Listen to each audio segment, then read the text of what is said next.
नमस्कार सबैजनालाई म तपाईहरु सबैजनालाई फेरि मेरो च्यानलमा स्वागत गर्न चाहन्छु वेलकम गर्न चाहन्छु। तपाईहरुले मलाई लाइक गरिदिनु भएको छ, मन पराइदिनु भएको छ, त्यसमै म अति धेरै खुसी छु। तपाईहरुले यस भिडियोलाई पनि मन पराइदिनु हुनेछ भन्ने आशा राख्न चाहन्छु।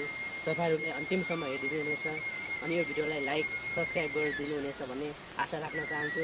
ल आउनुहोस् है त आजको नयाँ विषयवस्तु सुरु गरौँ। साथीहरु, आज म तपाईहरुलाई YouTube च्यानल कसरी क्रिएट गर्ने भन्ने बारेमा सिकाउन गइरहेको छु। मलाई पनि सुरुमा YouTube च्यानल क्रिएट गर्ने कसरी होला, धेरै ज्ञान हुनुपर्छ क्या हो, मैले सक्दैन क्या हो, कसैले भन्नुपर्छ, कसैले सिकाइ माग्नुपर्छ जस्तो लाग्थ्यो।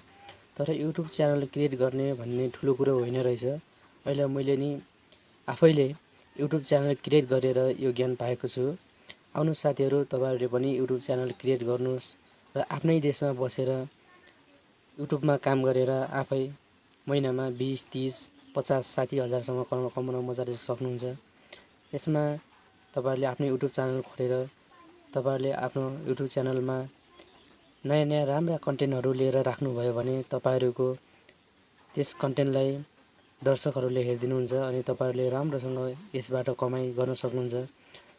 मैले सबैभन्दा पहिला के भन्छु भन्दाखेरि तपाईहरुले युट्युब च्यानल खोलिसकेपछि चाहिँ तपाईहरुले पैसा कमाउनको लागि तपाईको च्यानल मोनेटाइजेसन हुनुपर्छ। त्यसको लागि तपाईहरुले 1000 सब्स्क्राइबर र 4000 वाच टाइम पुग्नुपर्छ अनि बल्लका तपाईहरुले आफ्नो युट्युब च्यानललाई मोनेटाइजेसन गर्न सक्नुहुन्छ।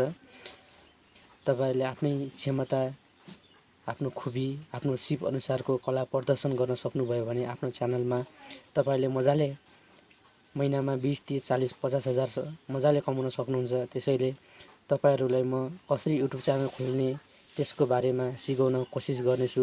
पार्ट टाइम जब पनि बनाउन सक्नुहुन्छ। तपाईको खुबी के छ त, तपाईको क्षमता केमा छ, त्यही अनुसारको विषयवस्तु कन्टेन्टहरु यसमा समावेश गर्नुभयो भने तपाईहरुको यस युट्युब च्यानललाई दर्शकहरुले मन पराइदिनु भयो, लाइक गरिदिनु भयो, सब्स्क्राइब गरिदिनु भयो भने तपाईको च्यानल मोनेटाइजेसन भइसकेपछि तपाईले मजाले पैसा कमाउन सक्नुहुन्छ।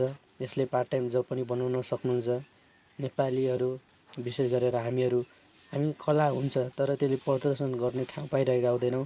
हामीले आफ्नै युट्युब च्यानल बनाएर प्रदर्शन गर्न सक्छौँ। त्यस कलाहरुलाई आफ्नो युट्युब च्यानलमा देखाउन सक्छौँ। त्यसैले साथीहरु, आज म तपाईहरुलाई आफैले कसरी युट्युब च्यानल क्रिएट गर्ने अनि पैसा कमाउने भन्ने बारेमा सिकाउन गइरहेको छु। सर्वप्रथम त तपाईले युट्युब च्यानल क्रिएट गर्नुपर्छ। त्यसमा नयाँ कन्टेन्टहरु राख्नु पर्यो, भ्युज बटुल्नु पर्यो, सब्स्क्राइबर बट्नु पर्यो, 1000 सब्स्क्राइबर हुनु पर्यो, 4000 वाच टाइम पुग्नु पर्यो, तपाईहरुको भिडियो 4000 घण्टा कसैले हेरेको हुनु पर्यो, दर्शकहरुले मन पराइदिएको हुनु पर्यो। त्यसपछि बल्ल तपाईको मोनेटाइजेसन हुन्छ। र मैले युट्युब च्यानल क्रिएट गर्नुभन्दा पहिले तपाईहरुले के भन्छु भन्दाखेरि कृपया अरूको भिडियोलाई है कपी गरेर आफ्नोमा राख्ने, अरूको देखावटी गरेर राख्ने त्यस्तो काम नगर्नु होला। तपाईहरुको यस्तो कामले गर्दा तपाईको युट्युब च्यानल मोनेटाइजेसन हुन सक्दैन। यसमा चाहिँ विभिन्न किसिमका समस्याहरु आइपर्छ। अरूको भिडियो लिएर कपी गरेर नराख्नु होला, तपाईको आफ्नै मौलिकता देखाउनु होला। तब मात्र तपाईको युट्युब च्यानल मोनेटाइजेसन हुन सक्छ अनि तपाईले पैसा कमाउन सक्नुहुन्छ। आउनु साथीहरु, आज म तपाईहरुलाई यति भनिसकेपछि युट्युब च्यानल कसरी क्रिएट गर्ने भन्ने विषयमा सिकाउन गइरहेको छु। त्यसको लागि सर्वप्रथम तपाईहरुसँग कुनै पनि ब्राउजर हुनुपर्छ। जस्तै मसँग गुगल क्रोम छ, म यसलाई ओपन गर्छु। यसलाई ओपन गरिसकेपछि साथीहरु तपाईहरुले यहाँ हेर्नुहोस्, माथिनिर यहाँ सर्च गर्नुहोस् youtube.com भनेर सर्च हान्नुहोस्। youtube.com हान्नुहोस्, youtube.com इन्टर हानेर सर्च गर्नुहोस्। सर्च गरिसकेपछि यहाँ हेर्नुहोस्, यहाँ विभिन्न किसिमका भिडियोहरु आएका छन्। तपाईहरुले यहाँ हेर्नुहोस् त, यहाँ साइन इनको संकेत देख्नु भएको छ। यो साइन इनलाई क्लिक गर्नुहोस् है त। साइन इनलाई क्लिक गरिसकेपछि तपाईहरुको मोबाइलमा यस्तो किसिमको आउनेछ। पहिला नै मैले बनाइसकेको छु, तर तपाईहरुले सिकाउनको लागि म अर्को पनि एकाउन्ट क्रिएट गरेर देखाउने छु। तपाईहरुले यो भिडियोलाई कतिको पनि स्किप नगरिकन हेरिदिनु होला।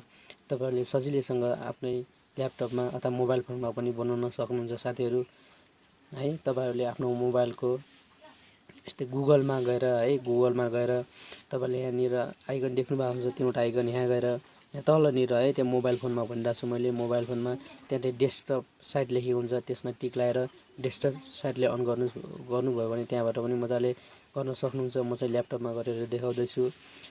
तपाईहरुले त्यहाँ साइन इनको अप्सन लेखेको थियो, त्योमा क्लिक गरिसकेपछि यस्तो किसिमको तपाईहरुको पर्दामा आउनेछ। त्यसपछि तपाईले के गर्नुस् भन्दाखेरि नयाँ युज एनदर एकाउन्ट क्रिएट गर्नुस् है।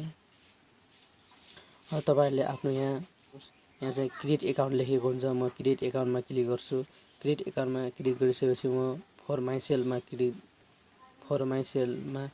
क्लिक गर्छु। त्यसो हेर्नु साथीहरु, म यहाँ चाहिँ मेरो पहिलो नाम राख्छु। म सिकाउनको लागि मात्रै हो साथीहरु। म कुनै आफ्नो नाम राखिदिन्छु, सन्तोष राखिदिन्छु। यहाँ चाहिँ लास्ट नेम भन्छ, लास्ट नेममा मेरो थर राखिदिन्छु, BISTA बिस्टा हान्छु साथीहरु।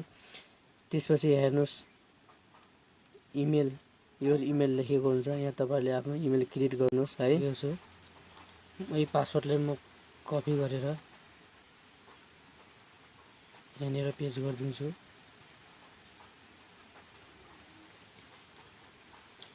अब म नेक्स्ट गरिदिन्छु। तपाईहरुले चाहिँ स्ट्रङ पासवर्ड हान्नु होला, नत्र मान्दैन। नेक्स्ट गरिसकेपछि हेर्नुस् यस्तो किसिमको एउटा आइकन देखा पर्छ, यहाँ पर्दा आउँछ। यसमा तपाईहरुको फोन नम्बर डायल गर्नुस्। म चाहिँ आफ्नो फोन नम्बर हान्छु। फोन नम्बर हानिसकेपछि तपाईले नेक्स्ट गरिदिनु होला। नेक्स्ट गरिसकेपछि तपाईहरुको जुन नम्बर हान्नु भएको थियो त्यो नम्बरमा एउटा तपाईहरुको यो मोबाइल नम्बरमा एउटा कोड पठाइदिनेछ उसले। त्यो कोड यहाँ हान्नुपर्छ तपाईहरुले। ल हेर्नु साथीहरु, मेरोमा कोड आइसकेको छ। मैले त्यो कोडलाई यहाँ राखिसकेको छु। त्यसपछि भेरिफाईमा क्लिक गरिदिनुस्। हेर्नुस् तपाईहरुले अब यहाँ चाहिँ आफ्नो जन्ममिति छान्नुपर्ने हुन्छ। जन्ममिति चाहिँ इंग्लिश डेटमा राख्नु होला। डेमा म 31 राख्छु। इयरमा 2002 राख्न चाहे। जेन्डर छान्नुस्, आफ्नो जेन्डर कुन हो त्यो छान्नुस्। म मेलमा क्लिक गर्छु। त्यसपछि नेक्स्टमा क्लिक गरिदिन्छु। यो काम गर्न बित्तिकै हेर्नु साथीहरु, तपाईहरुले यस्तो तपाईहरुको ल्यापटपमा यस्तो किसिमको स्क्रिन आउनेछ। त्यसलाई यस आई एम मा क्लिक गरिदिनुस्।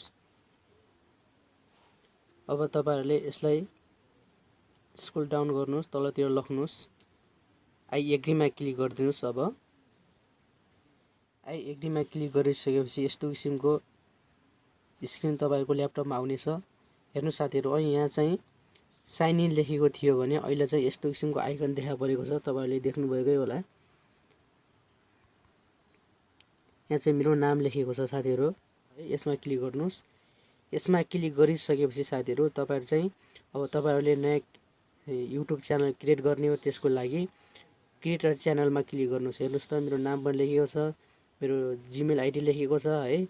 अब म चाहिँ नयाँ युट्युब क्रिएट गर्ने भएको हुनाले क्रिएटर च्यानलमा क्लिक गर्नुस्। त्यति क्लिक गरिसकेपछि हेर्नु साथीहरु, तपाईहरुको युट्युब च्यानलको नाम यहाँ राख्न सक्नुहुन्छ। म चाहिँ सन्तोष विष्ट नै राख्न चाहे। तपाईले यहाँबाट आफ्नो फोटो अपलोड गर्न सक्नुहुन्छ, चेन्ज गर्न सक्नुहुन्छ। म तपाईलाई फोटो चेन्ज गरेर देखाइदिन चाहन्छु। यो फोटो राख्छु यसमा। त्यसपछि डनमा क्लिक गरिदिनुस्। डनमा क्लिक गरिसकेपछि साथीहरु यस्तो किसिमको स्क्रिन तपाईहरुको ल्यापटपमा देखिनेछ। अब यहाँ क्रिएट च्यानलमा क्लिक गर्नुस्। क्रिएट च्यानलमा क्लिक गरिसकेपछि तपाईहरुको ल्यापटपमा यस्तो किसिमको स्क्रिन आउनेछ। हेर्नु साथीहरु, तपाईहरुको युट्युब च्यानल क्रिएट भइसक्यो। हेर्नुस् तपाईहरुको 9 सब्स्क्राइबर छन् अहिले चाहिँ है। तपाईहरुले यहाँबाट भिडियो अपलोड गर्न सक्नुहुन्छ। तपाईले भिडियो अपलोड कसरी गर्ने भन्ने कुरो म अर्को भिडियोमा तपाईहरुलाई सिकाउने छु। कतिपय साथीहरुले युट्युबमा गएर डाइरेक्ट भिडियो अपलोड गर्नुहुन्छ, त्यो ठीक हैन। तपाईले भिडियो अपलोड गर्नको लागि आफ्नै युट्युब च्यानलमा गएर अपलोड गर्नु होला, ताकि तपाईहरुले टाइटल, डिस्क्रिप्सन, ट्यागहरु राम्रोसँग लेख्न सक्नुहोस्। म अर्को भिडियोमा चाहिँ भिडियो कसरी अपलोड गर्ने, टाइटल कसरी राख्ने, ट्याग कसरी राख्ने भन्ने सम्बन्धी हुनेछ। हेर्नु साथीहरु, यहाँनिर चाहिँ म्यानेज भिडियोको अप्सन छ। तपाईहरुले भिडियो राख्नु नै भएको छैन, यो अप्सनलाई छोड्नुस्। यहाँ कस्टमाइज च्यानलमा जानुस्। यसमा गइसकेपछि हेर्नुस् तपाईहरुको च्यानलको बारेमा विस्तृत यहाँबाट अझ थाहा पाउन सक्नुहुन्छ। तपाईहरु कस्टमाइज च्यानलमा गइसकेपछि यस्तो किसिमको स्क्रिन आउनेछ। यसलाई तपाईहरुले कन्टिन्युसमा क्लिक गरिदिनुस्। हेर्नु साथीहरु, तपाईहरुको च्यानलको नाम लेखेको छ। यहाँ चाहिँ विभिन्न किसिमका आइकनहरु देखा परेका छन्। ड्यासबोर्ड, कन्टेन्ट, प्लेलिस्ट, एनालाइटिक यिनीहरूको सबैको बारेमा म अरू भिडियोमा भन्ने नै छु। हेर्नुहोस् साथीहरू, तपाईँहरूको च्यानलको नाम पनि यहाँ लेखिएको छ, फोटो पनि देखिएको छ। तपाईँहरू यहाँ हेर्नुहोस्, ब्रान्डिङमा जानुहोस्। ब्रान्डिङमा गएर तपाईँहरूले यहाँ चाहिँ आफ्नो ब्याकग्राउन्डमा फोटो राख्नै सक्नुहुन्छ। म तपाईँहरूले यो पनि सिकाउने छु। अपलोडमा जानुहोस्। अपलोडमा गएर मानव यो फोटो राख्न चाहन्छु, यसमा क्लिक गर्छु। त्यसपछि ओपनमा क्लिक गर्छु। हेर्नुहोस्, त्यसपछि डनमा क्लिक गरिदिनुहोस्।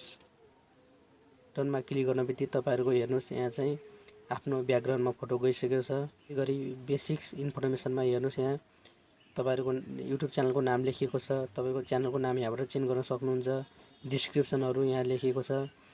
यस्तै विभिन्न किसिमका यहाँ अप्सनहरू छन् साथीहरू। म अर्को भिडियोमा चाहिँ तपाईँहरूलाई भिडियो कसरी अपलोड गर्ने, यहाँ भएका विभिन्न अप्सनहरूको बारेमा पनि सिकाउने नै छु। ट्याग कसरी राख्ने, डिस्क्रिप्सन कसरी राख्ने, टाइटल के राख्ने भन्ने बारेमा पनि सिकाउने छु।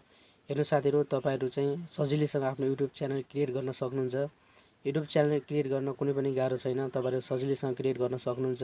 त तपाईँले कस्ता किसिमका कन्टेन्टहरू, कस्ता किसिमका भिडियोहरू अपलोड गर्नुहुन्छ त्योमा भर पर्छ। सब्सक्राइब बटुल्ने भन्ने कुरो तपाईँको अपलोड गर्ने भिडियोमा भर पर्छ साथीहरू।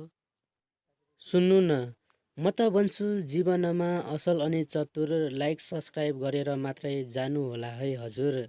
राम्रो सोचे राम्रै हुन्छ। म त यस्तै सोच्छु। आज बिदा भए पनि फेरि भोलि आउँछु। अर्को भिडियोमा हाम्रो भेट हुने नै छ। त्यस बेलासम्मको लागि मलाई बिदा दिनुहोस्। नमस्कार। यो भिडियोलाई लाइक सब्सक्राइब गर्न नभुल्नुहोला। Thank you so much. यति बेलासम्म मेरो भिडियो हेरिदिनु भयो। पक्कै पनि यो भिडियोलाई मन पराइदिनु भयो होला भन्ने आशा राख्न चाहन्छु। तपाईँहरूले यस भिडियोलाई मन पराइदिनु भयो भने लाइक अनि सब्सक्राइब गरिदिनु होला। अनि छेउमा रहेको बेलको आइकन पनि दबाउन नबिर्सिनु होला। Thank you so much. अर्को भिडियोमा हाम्रो भेट हुने नै छ। त्यस बेलासम्मको लागि मलाई बिदा दिनुहोस्। नमस्कार।